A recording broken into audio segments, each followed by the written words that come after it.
pudesse entrar, e também para iniciar a rodada aqui de oficina de prática. Vamos iniciar e hoje eu quero falar com você sobre os contratos imobiliários. Nós precisamos entender que contratos imobiliários, do direito imobiliário, os contratos, podemos dizer sim que temos conceitos e princípios próprios, diferente dos contratos cíveis, muitas vezes não tão dinâmico, muito teórico, muitas vezes com um entendimento até diferente, né? Diferente do nosso aqui.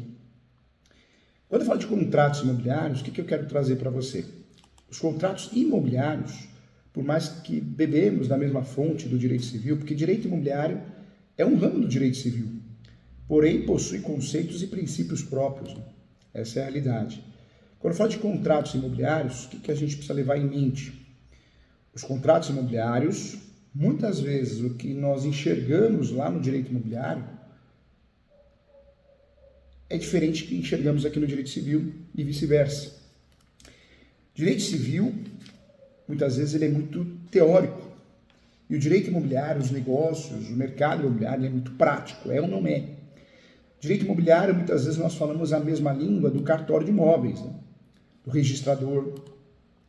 Por isso, quando eu falo de contratos imobiliários, não podemos enxergar os contratos de forma teórica, como ocorre no direito civil. Os contratos imobiliários nós temos um entendimento diferente. Muitas vezes o compromisso compra e venda, que lá no direito civil, muito parecido com a promessa, se não a mesma coisa, aqui no direito imobiliário não. Compromisso tem um objetivo, promessa tem outro. O direito imobiliário, apesar de ser um segmento do direito civil, possui conceitos e princípios próprios. E diante disso, nós temos que estudar os contratos imobiliários à luz do direito imobiliário, que bate com o que o direito notarial e o direito registral pensam. Por isso o direito imobiliário, quando você começa a estudar de fato o direito imobiliário, você começa a ter um conflito com o direito civil. Um conflito, muitas vezes, prático. Porque os contratos aqui são determinados, ou é ou não é, lá muito abstrato, teórico. Por isso o direito imobiliário também é apaixonante, né, gente? Porque ele é muito prático, muito real, muito realista. Vamos juntos, vamos caminhar aqui. Quando eu falo de contratos imobiliários, claro que nós usamos os contratos de direito civil, os contratos em espécies, praticamente todos eles. O contrato, quando eu falo de contrato imobiliário, eu vou usufruir de vários contratos em espécies. Se você pegar o direito civil, tem vários contratos em espécies em direito civil. Muitos contratos em espécies. O contrato de direito imobiliário é o contrato prático. O contrato de direito civil é um contrato que muitas vezes não é tão prático assim. Lá nos contratos imobiliários, nós temos uma visão adequada do mercado imobiliário. Nós temos nos contratos imobiliários, algo em torno de 6 ou 7 contratos propriamente de direito imobiliário. Direito civil, nós temos os contratos em espécies em direito civil. E muitos contratos em espécies do direito civil nos interessam também ao direito imobiliário. Mas para ficar de forma resumida, didática, mas de fácil compreensão, o que eu quero trazer para você? Contratos são instrumentos essenciais para a transferência de riqueza. No contrato de compra e venda, um grande exemplo, uma das partes se compromete a transferir a propriedade de um bem para outro, recebendo em troca determinado valor, pecúnia, dinheiro, vantagem. E os objetivos desse contrato podem ser diretos ou coisas. Né? Quando nós falamos de contratos em espécie, são os contratos de direito civil que nós usamos aqui no direito imobiliário. Dentro desses contratos em espécies que nós usamos aqui no direito imobiliário, certamente o contrato de fiança, né, fiador, é um contrato que nós utilizamos. O contrato de compra e venda, sem dúvida nenhuma, previsto no 481 do Código Civil. É um contrato que é um contrato de direito civil, que aparece em contratos em espécies, mas nós usamos muito. É o contrato do dia a dia no direito imobiliário, artigo 481. Nós também usamos o contrato de permuta, muito utilizado também. Então, também um contrato que nos interessa, também um contrato importante. A permuta, também conhecido lá no direito em espécies, né, os contratos em espécies no direito civil, é o contrato de troca. Pode ser chamado troca, permuta. Esse contrato nos interessa muito. Esse contrato também é um contrato que, apesar de previsto no direito civil, nos contratos de espécies, é um contrato próprio do direito imobiliário. Artigo 533. Nos interessa muito. Todo dia ocorrem permutas, né? Então, é um contrato interessante, um contrato importante. A doação também. A doação que é o contrato pelo qual uma pessoa física ou jurídica, por vontade própria, transfere seu patrimônio, bens ou vantagens para o de outra pessoa, também física ou jurídica, que os aceite, né? Então, nós temos no artigo 538 do Código Civil um contrato que para nós é muito importante. A doação pode ser unilateral, pode ser gratuita, um ato inter vivos, é um ato solene e formal, tem que ter escritura pública. Artigo 441, é um contrato que nos interessa muito, é um contrato que usamos aqui no direito imobiliário, mas um contrato previsto no Código Civil, no estudo dos contratos em espécies. E esse contrato nos interessa muito, é muito importante. Temos a alocação no Código Civil, mas a alocação no Código Civil é a alocação de bens móveis. Em caráter de exceção, bens imóveis, entraria a vaga de garagem com matrícula autônoma, aí é de fato do Código Civil, nos interessa, no mundo do direito imobiliário. Alocação de espaços publicitários nos interessa também, apesar de ser um contrato previsto no Código Civil. E temos também um contrato de imóveis rústicos e rurais que vai aparecer, na verdade, no Estatuto da Terra, uma outra legislação, mas nos interessa também no direito imobiliário, então, também um contrato importante para nós. Então, esses contratos que nós estamos falando aqui, gente, são contratos tipificados, previstos no Código Civil, previstos dentro do Código Civil nos contratos em espécies, mas são contratos que nos interessam, são contratos que nós usamos no dia a dia no direito imobiliário. Então, são contratos importantes. Outro contrato importante que é previsto no direito civil e também nos interessa aqui no direito imobiliário, sem dúvida nenhuma, é o comodato.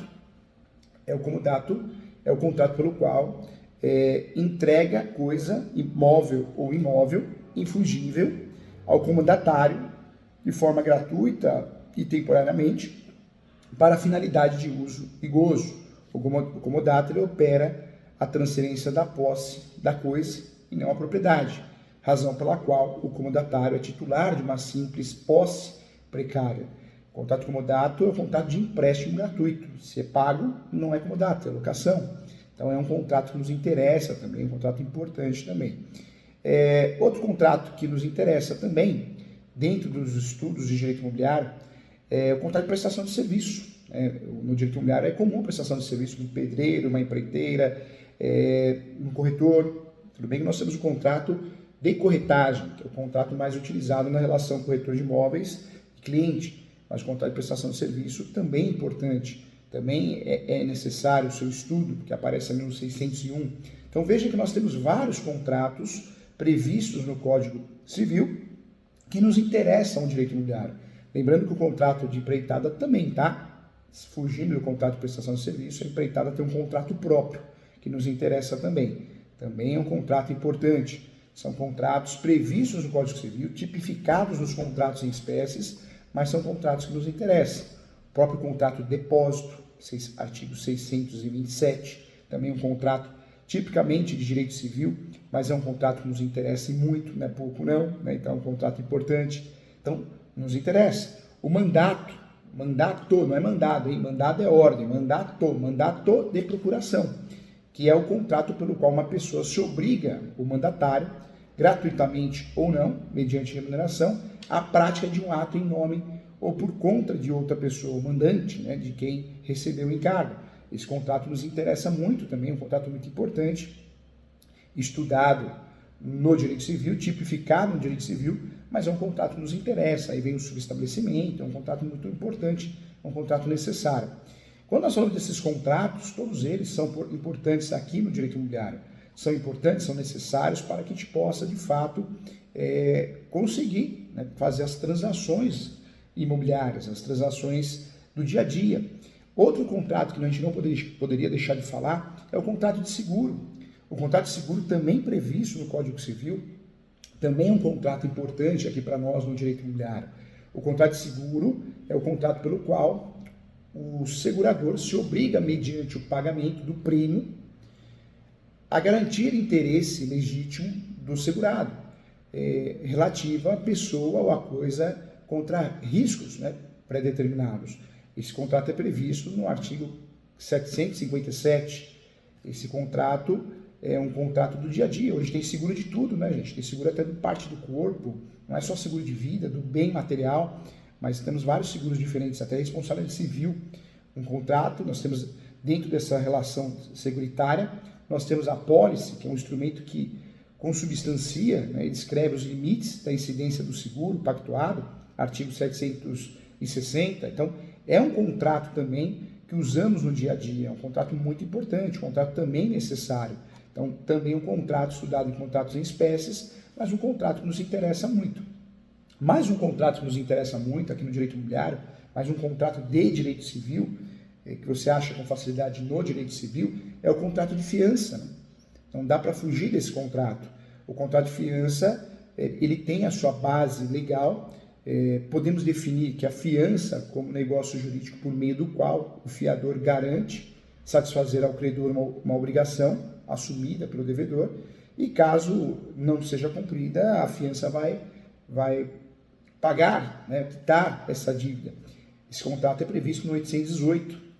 A fiança é um contrato firmado entre o credor e o fiador, não tendo participação, né, obrigatória do devedor, artigo 820. Também é um contrato que nos interessa muito, também é um contrato importante também. Então veja, nós temos vários contratos de direito civil, estudados em contratos em espécie dentro do Código Civil, que são contratos que nós usamos no dia a dia do direito imobiliário. Mas agora, nesse momento, presta atenção e larga o que você está fazendo, presta atenção que é muito importante, nós temos os contratos propriamente de direito imobiliário. E é importante falar sobre isso para não gerar confusão. Então, vem comigo aqui, presta atenção aqui. Dentro desses contratos, né, o que é importante a gente se atentar de fato? Os contratos imobiliários, nós precisamos nos atentar, que são poucos, propriamente imobiliários, mas fazem toda a diferença. Deixa eu mandar um abraço aqui, nossa, estou muito feliz, a sala lotada, a Mauri que é de Campinas, hein? Tem tanta aula em Campinas, gente, que legal, adoro Campinas. Dalila, a Mi, o Rafael também está aqui conosco, que legal. Eusébio, que legal, hein?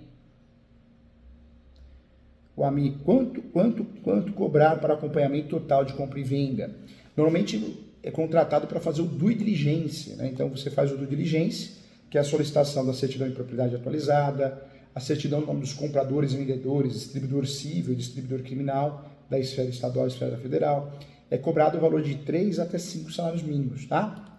Esse é o valor que é cobrado, amigo. Alberto, João Pessoa, hein? Ô, lugarzinho bom, hein? Delícia. A Delmo está aqui com a gente também. A Delmo que é Araçatuba, região maravilhosa. A Mauri, quais os devidos cuidados temos que ter com um contrato de compra e venda? Sempre, gente, sempre fazer o due diligence, sempre, né? Acho que é o maior cuidado que nós podemos ter, é fazer o due diligence, que é a auditoria imobiliária, posteriormente o contrato, não deixar faltar nenhum dos requisitos que nós vamos trabalhar em aula aqui, viu? A Patrícia de São Pedro, em Cidade Boa também, conheço também. Edberto, cliente comprou veículo financiado e continua pagando o financiamento em nome de dono anterior. Que tipo de contrato é possível fazer até que quite o financiamento? Compromisso de compra e venda. Compromisso de compra e venda. Mas é um negócio arriscado, né, gente? É complicado. É bom pedir a transferência do financiamento imobiliário. Só que a transferência do financiamento imobiliário, às vezes o banco não aceita, né? Ou ainda se aceita, muda o cenário, muda o valor do parcelamento, né? Mas é compromisso, tá, Mi? Dicas de plantas com Laércio. Opa, aí Laércio, Rio de Janeiro, hein? Legal. O Alberto Silva, inquilino após 6 anos de locação, professor Júlio, entregou o ponto para o proprietário e depois de 5 meses foi mandado um novo comércio no local. O antigo locador procurou o dono do ponto, cobrando o ponto. Tá para fazer uma ação, Alberto, chama indenização de fundo de comércio. Indenização de fundo de comércio. Eu tiro o inquilino e eu vou lá e abro o mesmo comércio. Eu, o terceiro, faz uma ação de indenização de fundo de comércio. Acertou? Show, arrasou. Rodrigo Bispo, Planaltina, Goiás, que legal, tem muita aula em Goiás também, hein? Legal, Rodrigo, seja bem-vindo. Estou acompanhando uma compra e venda, como posso fazer para orientar o meu cliente? Assine o contrato sem que ele seja alterado após minha verificação, senão estamos em estados diferentes. Hoje dá para fazer tudo digital, né? Dá para fazer tudo digital. Importante fazer o due diligência e uma conferência contratual que a gente vai fazer aqui na aula, tá? Vamos fazer juntos aqui. Fechado. Legal. Sala lotada, hein? Gosto assim. Gente, lembrando que esse é o plantão de dúvidas, oficina de prática da pós-graduação em Direito Imobiliário. Então, você que está fazendo a pós, parabéns. Nós temos alguns alunos convidados aqui também. Você quer fazer pós com o professor Júlio de Direito Imobiliário, entra no site www.portaleso.com.br e você consegue fazer a matrícula para fazer a pós de Direito Imobiliário. Essa pós é para jogar você no mercado, uma pós prática. É online, mas tem plantão de dúvida uma vez por mês, tá bom? Para você entender aqui, você que é o nosso convidado. Lembrando que o professor também presta o serviço de mentoria. Então, você que é advogado, advogada, precisa dividir responsabilidade. Às vezes, advogar sozinho é triste, né, gente? É cansativo, mentalmente, espiritualmente. Então, a mentoria é para isso, para dividir responsabilidade. Às vezes, tirar dúvida de uma tese, uma correção de peça, para te dar segurança, para te dar confiança, treinamento, uma contestação, uma conferência de qualquer peça, qualquer recurso, uma audiência, tá bom? Estou à disposição, sim. Então, essa é a ideia. Legal. Olha aqui o Rafael. Professor Júlio, tenho muita dificuldade em regularizar imóveis. O que é proprietário tabular? A prefeitura. Proprietário tabular é aquele que consta na matrícula. Existe o possuidor, o posseiro, que é aquele que tem a posse, e tem o proprietário tabular, que é o que consta na matrícula. Regularizar imóveis, para ficar mais fácil, nós temos que lembrar o quê? Nós temos a regularização registral, que é aquela que é feita no cartório, e temos a regularização, chamada regularização administrativa. É aquela regularização que é feita na prefeitura, no estado, na União. Qual que é o problema, gente? O cliente, quando nos contrata, ou quando somos contratados e a gente não domina esse mercado, nós achamos que é para as duas coisas. Não é. Porque o advogado, a advogada vai entregar o quê? A regularização registral, através de adjudicação compulsória, ação de uso campeão, retificação diária, vai regularizar o registro, vai regularizar a situação no cartório de imóveis. Enquanto a regularização administrativa pode ser feita também por advogados, mas muitas vezes é feito por arquiteto, engenheiro, porque é uma regularização diferente. Não que o advogado não possa fazer, mas se fizer, precisa dessa equipe multidisciplinar. São regularizações diferentes. Registral é uma, administrativa é outra. O ideal é regularizar o imóvel registralmente primeiro, para depois regularizar de forma administrativa, tá bom? Aí não erra mais. Aí a gente não faz mais confusão, né? O Ami pergunta, quais são os cuidados que tem que ter ao acompanhar uma venda? Fazer o due diligência e um contrato bem feito. E depois essa aula vai ficar mais fácil. O advogado aqui, Edilson. Professor, coloquei uma herdeira que tem posse exclusiva para pagar aluguéis, junto com a mãe dela que mora lá. Mas a juíza mandou retirar a mãe do processo, alegando mero empréstimo. Acerca de... Acho que vai chegar o restante da pergunta aqui. O judiciário está difícil, viu, gente? Hoje nós não temos mais padrão no Poder Judiciário. E eu não sei você que é advogado, advogada, que está acompanhando essa aula aqui, mas isso deve estar acontecendo com você também, claro. Copia e cola. Essa semana eu fiz uma conferência, eu fiz uma mentoria para um advogado. Doutores, o juiz colocou na peça que foi um erro grotesco do advogado escolher a ação de embargos de terceiro. Só que o advogado, gente, não fez embargos de terceiro, ele fez uma ação declaratória de nulidade. Ou seja, tem que reclamar de um juiz desse no CNJ, tem que reclamar, não tem que ter medo. Porque um juiz desse, olha o que ele faz com a sua relação com o cliente. E a pior coisa, o juiz mais bandido, mais canalha, mais lixo que tem, é aquele juiz que coloca o cliente contra o advogado. Porque o juiz está com a bunda na cadeira lá dentro do fórum. O advogado está lá no escritório dele, o advogado, a advogada, e um juiz faz um negócio desse, hoje em dia as pessoas estão malucas, né, agressivas, pega uma arma, dá 2 tiros no advogado, acabou com a vida do advogado. Por quê? Porque o cliente, né, muitas vezes não é conhecedor da matéria, você imagina o cliente lendo, né? Lendo aqui, nossa, olha, o juiz que é Deus na cabeça do cliente, né? Tem pessoa que ainda pensa assim, o juiz que é Deus falou que o advogado errou de forma grosseira. Meu Deus, ele acabou com a minha vida e tem que pagar ele, vão lá matar ele, né? Então, olha o risco, né? Olha o absurdo. Então, o juiz que se pronuncia numa sentença, um juiz, uma juíza, jogando o cliente contra o advogado, tinha que ser preso, tinha que ter uma lei de tinha que ser preso. Não vai, né?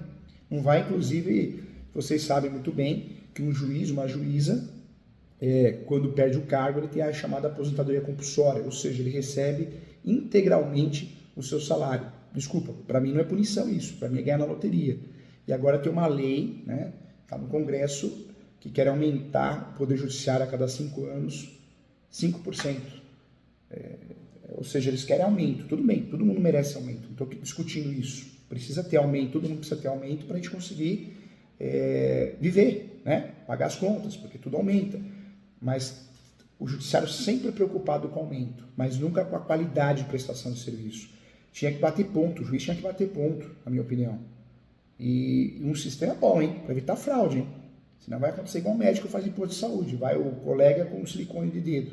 Né? Então tinha que ter um sistema bom, com câmera, ocular, né? Tinha que ser um negócio top. Porque tem muito juiz, gente, que não vai nem no fórum. Não vai nem no fórum, há 2, 3 anos. Joga na mão do assessora, copia e cola. O judiciário é muito ruim, né? Infelizmente, muito ruim. A gente reclama dos políticos, mas deveríamos reclamar do judiciário também. Mas sabe qual que é o problema disso? A OAB. Nós, advogados, deveríamos ser mais unidos para enfrentar esse judiciário ruim, sujo. Tem gente boa, essas pessoas que trabalham com qualidade merecemos respeito. Merecemos respeitar e muito elogiar, mas tem muita gente podre lá dentro, né?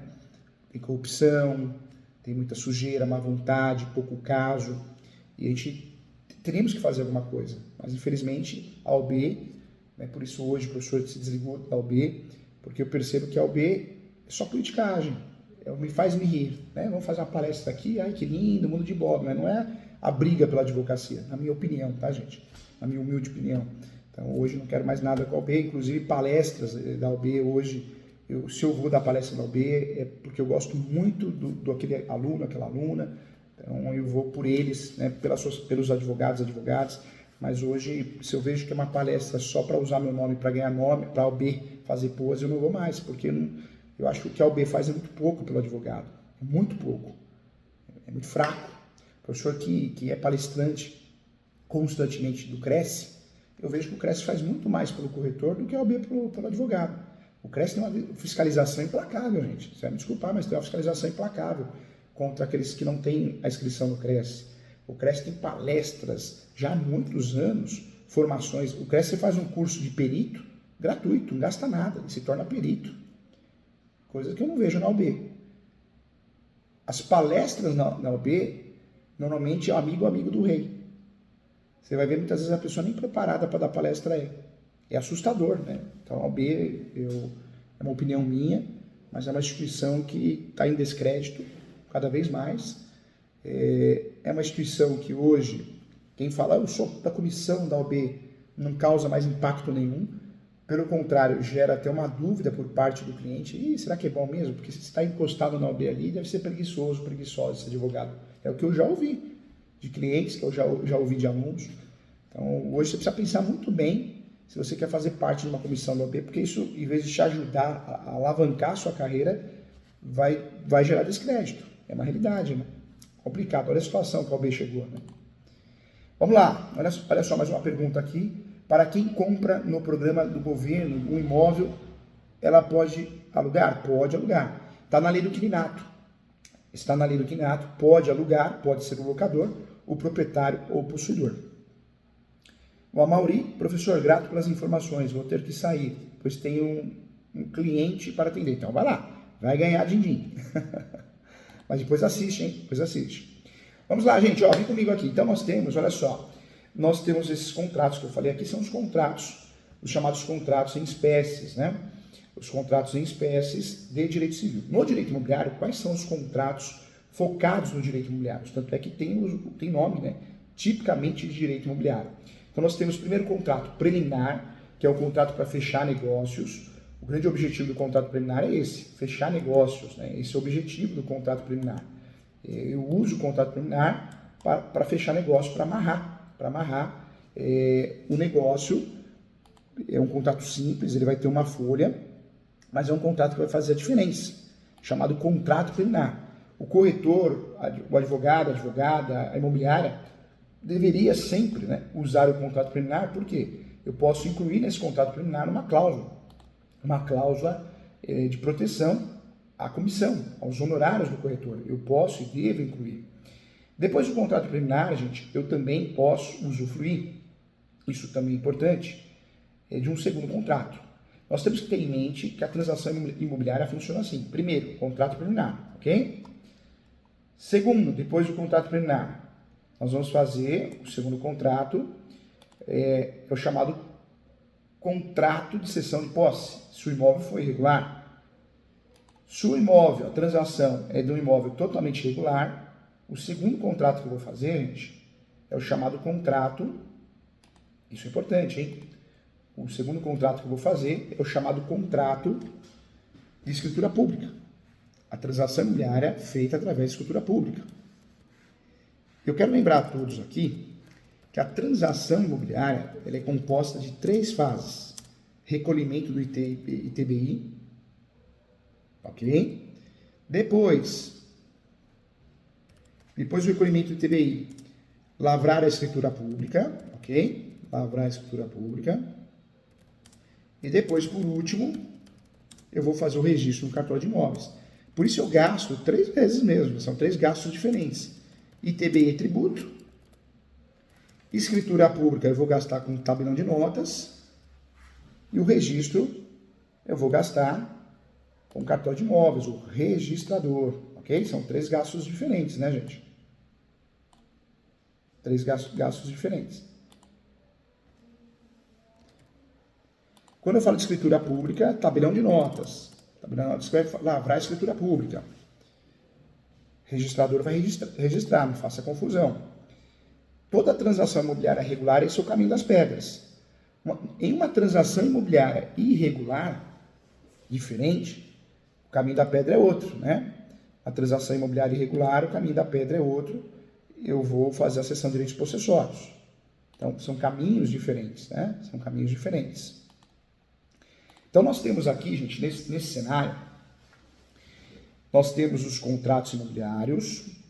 Sempre antes de fazer uma transação imobiliária, vamos lá, presta atenção aqui.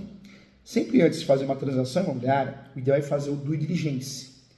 O due diligence é uma auditoria. Você é advogado, igual a Mauri que está aqui na aula perguntou. Você foi contratado para fazer o acompanhamento da transação imobiliária, da compra e venda. O advogado vai cobrar 3 salários mínimos. Então, o advogado vai fazer o due diligence. O corretor de imóveis pode fazer isso também, deve, não só pode como deve. O due diligence é uma auditoria. Como que é feita uma auditoria antes dos contratos imobiliários? Antes de tudo, essa auditoria ela é feita, eu vou solicitar a certidão de propriedade atualizada, para ver se quem está vendendo é dono, proprietário, proprietária ou possuidor. Dono é aquele que tem o seu nome no cartório de imóveis, na certidão de propriedade atualizada. Esse é o dono. Se eu não tenho a certidão de propriedade atualizada no meu nome, eu não sou dono, eu não sou proprietário, eu sou possuidor. Professor, mas meu cliente tem uma escritura pública. Se o seu cliente tem uma escritura pública, parabéns, ele não é dono, ele é possuidor. Mas a escritura pública é feita pelo cartório, não interessa. O cartório de notas, tabelião de notas, ele lava a escritura pública. Ele não pode dizer que ciclano ou fulano é dono. Ele faz um contrato chamado instrumento público. Se eu não pegar esse contrato e não registrar porque eu não consegui, eu não tive dinheiro, eu vou ser possuidor. Eu vejo que muitos advogados, muitas advogadas, gente, fazem essa confusão, hein? Tá cheio de advogado que faz essa confusão. Corretor, corretora, o próprio leigo, né? Ele acredita que pelo fato de ele ter escritura pública, ele é dono, proprietário, porque foi feito por um cartório. Não é dono, não é proprietário. Nós só somos proprietários, donos de um imóvel, quando nós temos o quê? O imóvel registrado no nosso nome, lá no cartório de imóveis. Não tem jeito, não tem outro meio, não tem outra alternativa. Escritura pública, carta de educação, carta de matação,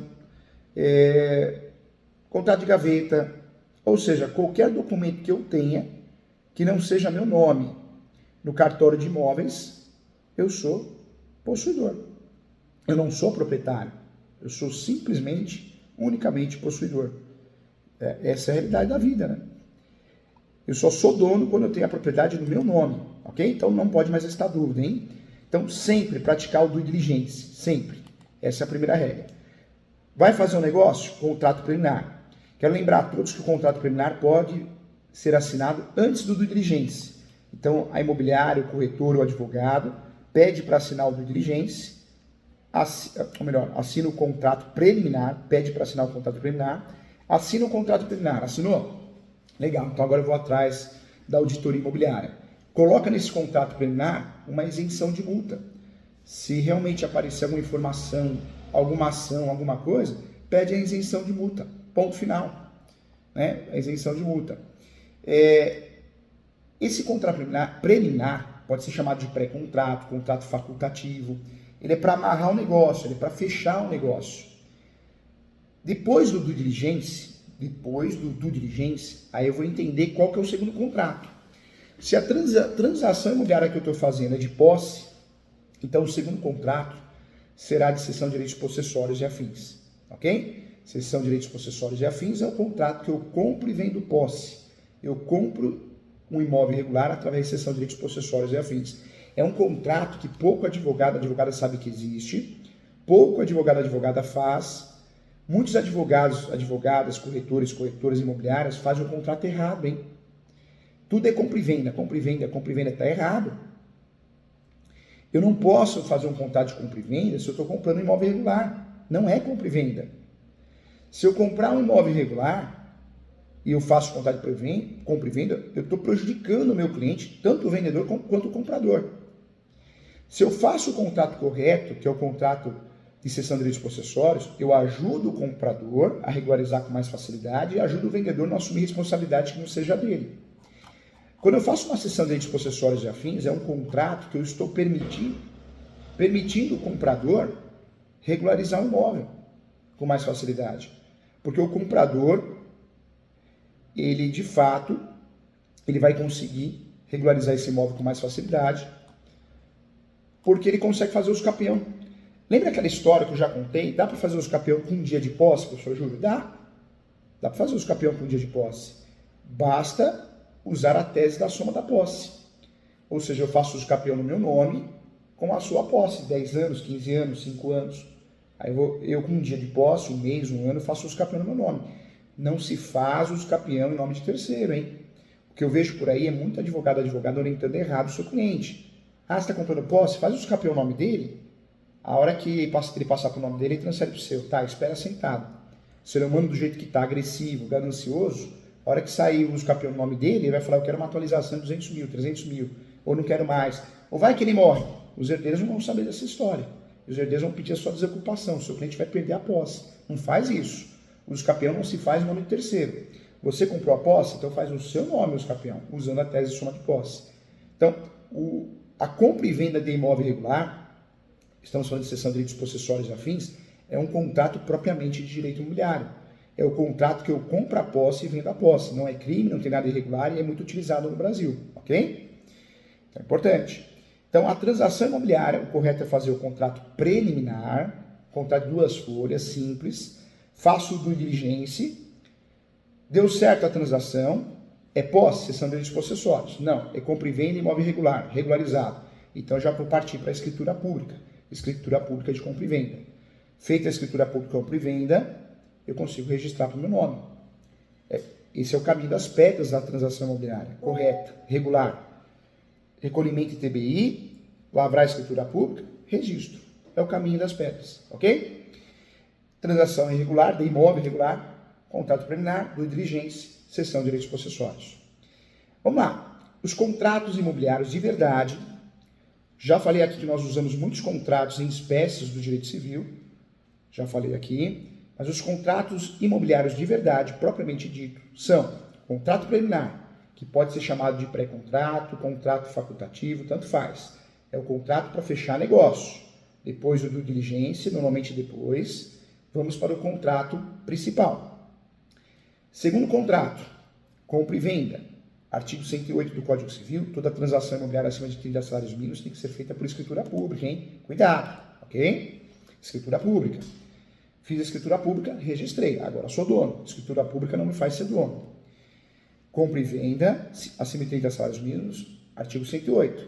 Tem que ser feito por escritura pública. Senão você vai ter um contrato que não serve para nada, hein? Cuidado.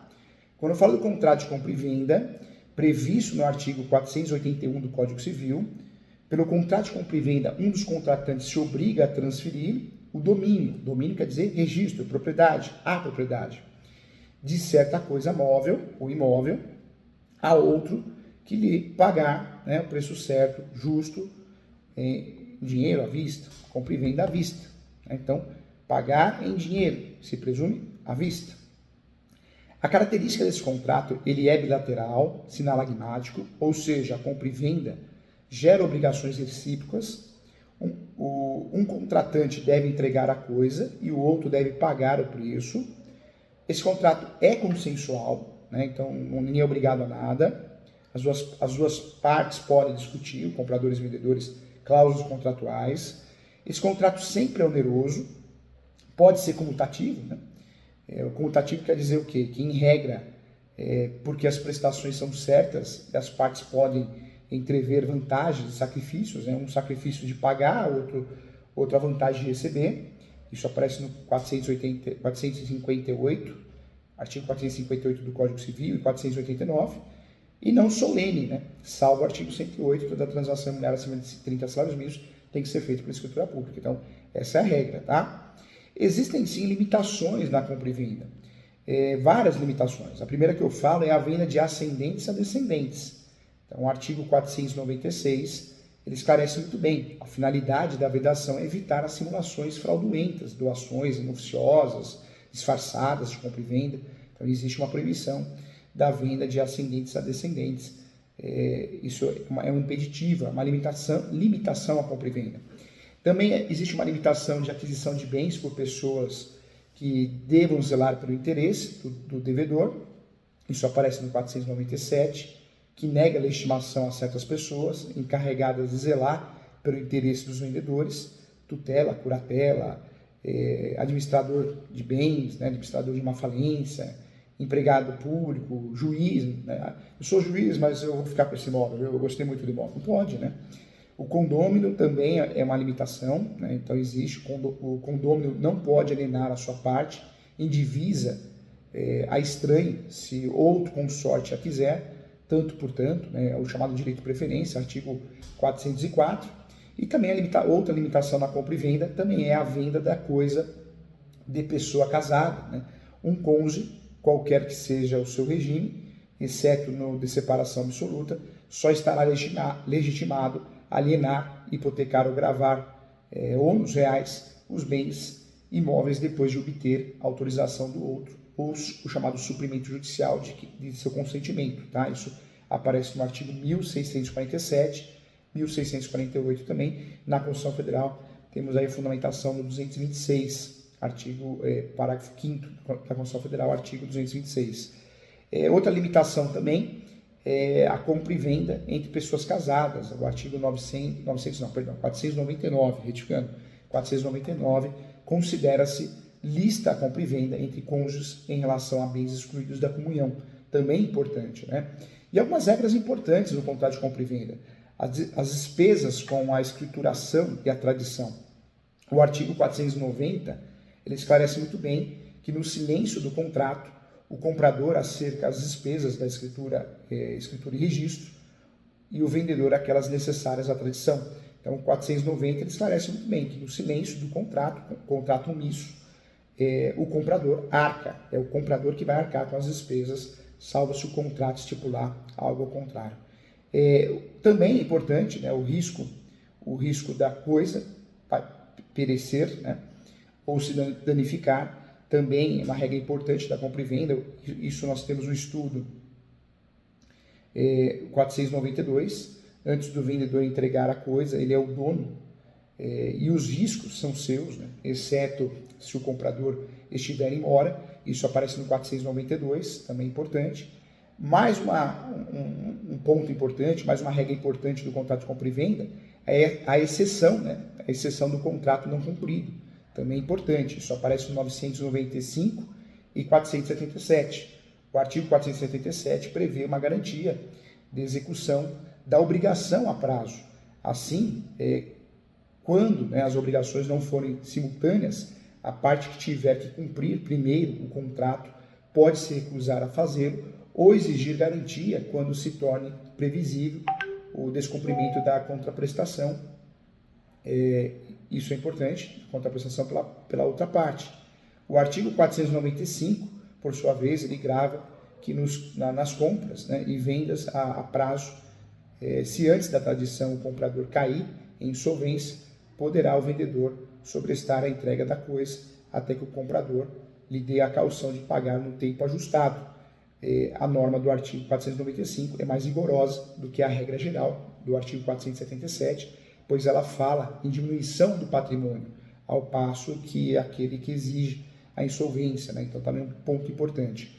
Não podemos deixar de falar também, acho que mais um ponto de atenção no nosso estudo aqui na nossa aula, nos contratos imobiliários. Na compra e venda também é importante falar da responsabilidade pelos débitos que gravam a coisa até a tradição. Nos termos do artigo 502, o vendedor, salvo disposição em contrário, responde pelos débitos que gravam a coisa até o momento da tradição. Então isso é importante. É obrigação as obrigações próprio terreno, ambulatoriais também. A responsabilidade do vendedor, salvo ajuste em contrário, existe sempre em relação ao comprador. Então, gente, entretanto, na hipótese de obrigação próprio terreno, o comprador pode ser obrigado a pagar a dívida na medida em que a obrigação sobre ele recairá pela força da aquisição do domínio do bem, ressalvado o seu direito de regresso contra o vendedor. E aí eu trago como exemplo para você, presta atenção aqui na aula, exemplo das obrigações tributárias, despesas, etc. Tá? Também, gente, não vamos esquecer aqui, nós temos as vendas especiais. O que são as vendas especiais? Nós temos algumas cláusulas especiais. Existe a primeira venda especial, é a venda mediante amostra. Artigo 484, perdão.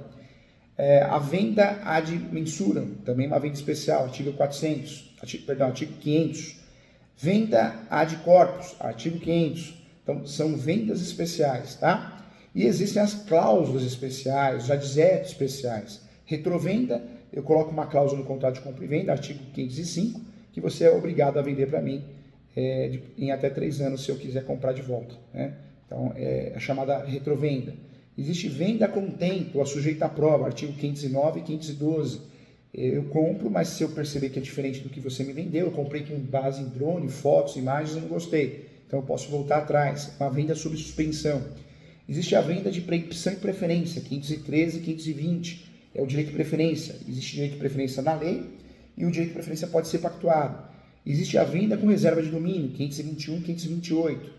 Outro adjeto especial é a venda sobre documentos, 529 e 526, artigos 529 e 532. Então, olha como o mundo da compra e venda ele é complexo, gente? Ele é complexo. No direito imobiliário, nós usamos todas essas cláusulas, todas essas informações na compra e venda. Compra e venda, pagamento à vista. Contrato preliminar, fechar negócio. Promessa, presta atenção aqui, promessa. Quando eu falo de promessa de compra e venda e compromisso, são contratos diferentes no direito imobiliário. Promessa, estou comprando imóvel na planta, A maioria dos advogados corretores, acham que é igual, mas a gente aprende errado na graduação. Promessa, estou comprando imóvel que não existe, ele vai existir. Promessa. Compromisso, estou comprando imóvel que já existe, mas existe uma obrigação de fazer do comprador ou do vendedor, um parcelamento entre ambos. Próximo contrato, cessão, pagamento à vista. Até 30 dias pagamento à vista é compromisso, compra e venda, não, é compra e venda. Promessa, segundo o contrato, existe parcelamento, existe uma obrigação de fazer, mas esse imóvel não foi construído ainda, estou comprando na planta. Compromisso, o imóvel já existe, a diferença da promessa é que não existe o bem, pronto. O compromisso existe, mas existe um parcelamento, obrigação de fazer. E aí vem as cessões, cessão de direitos possessórios, a compra e venda de imóvel irregular. Cessão de direitos hereditários, compra e venda do direito de herança. Cessão de direitos, foi uma criação dos cartórios, porque muitos cartórios foram proibidos de mencionar a palavra posse, então deixaram de fazer cessão de direitos possessórios Então criaram seção de direitos. 6 por meia dúzia, é a mesma coisa. Então, contratos imobiliários propriamente ditos, nós temos contrato preliminar para fechar negócio, compra e venda, pagamento à vista, promessa, compra e venda de imóvel que não existe, a planta, grande exemplo. Compromisso, o imóvel já existe, mas eu estou comprando um imóvel parcelado, com obrigação de fazer minha, comprador ou do vendedor. Cessão de direitos possessórios, compro e vendo imóvel regular. Cessão de direitos hereditários, compro e vendo direito de herança. Cessão de direitos, estou comprando 6 por meia dúzia, cessão de posse, só que enfeitar o pavão. Outro contrato que é propriamente do direito imobiliário é o contrato de locação, previsto na Lei 8.245 de 91. A locação é um assunto complexo, nós temos a locação estudada, não só, a locação não é estudada só na lei do inquilinato, mas é estudada no Código Civil. Hotel, motel, aparte hotel, de bens imóveis, é uma exceção estudada pelo Código Civil, além dos bens móveis. Estatuto da Terra trata do arrendamento rural, ou seja, a locação de imóveis rústicos e rurais. Mas a lei do inquilinato é uma lei propriamente de direito imobiliário. Contrato de locação de imóveis por temporada, residenciais, não residenciais, são contratos do direito imobiliário. Então é importante, hein? Então nós temos no direito imobiliário algo em torno de 6 até 10 contratos propriamente de direitos imobiliários. O restante são contratos de direito civil que nós pegamos emprestados aqui no mundo das transações imobiliárias. Permuta é um contrato propriamente de direito imobiliário, mas ele é previsto no Código Civil, mas é um contrato importante para nós. O compra e venda é um contrato totalmente tipificado no Código Civil, mas é um contrato de direito imobiliário. Então nós temos vários contratos que são importantes aqui para nós no direito imobiliário, como a doação, prevista no 583. É um contrato muito bem tipificado no direito civil, mas é um contrato que nós usamos no direito imobiliário também. Merece um estudo também aprofundado. Gente, legal, tanta coisa que nós falamos, hein? Tanta coisa. Passa rápido, passa muito rápido, né? Muito bom, muito bom. Deixa eu olhar aqui, legal, nossa sala lotada, sucesso total, hein? Respondi um monte de gente já, hein? Olha lá. Vamos continuar aqui respondendo o pessoal aqui. O Ami já respondi. O advogado Edson também. Vamos lá. Também já respondi. A Mauri, professor, grato pelas informações. Legal, vai atender a cliente. Legal. Bacana. Professor, como está o entendimento da usucapião de bem público nas situações em que não tem outro modo de regularizar? Dá para fazer, Ami, dá para fazer usucapião do domínio útil. É uma grande saída, tá? É uma grande saída. O Rafael, professor, como está o entendimento Rafaela, perdão, não foi o amigo que perguntou, não, foi o Rafael. A Rafaela, dá para fazer os capéis no domínio útil, viu? Dá para fazer. Gente, muito obrigado. Todas as perguntas respondidas, o assunto concluído, muita coisa, muita informação, mas vale a pena, tá bom? Então, parabéns para você que está aqui na nossa pós-graduação de Direito Imobiliário. Um abraço a todos, até a próxima. Tchau.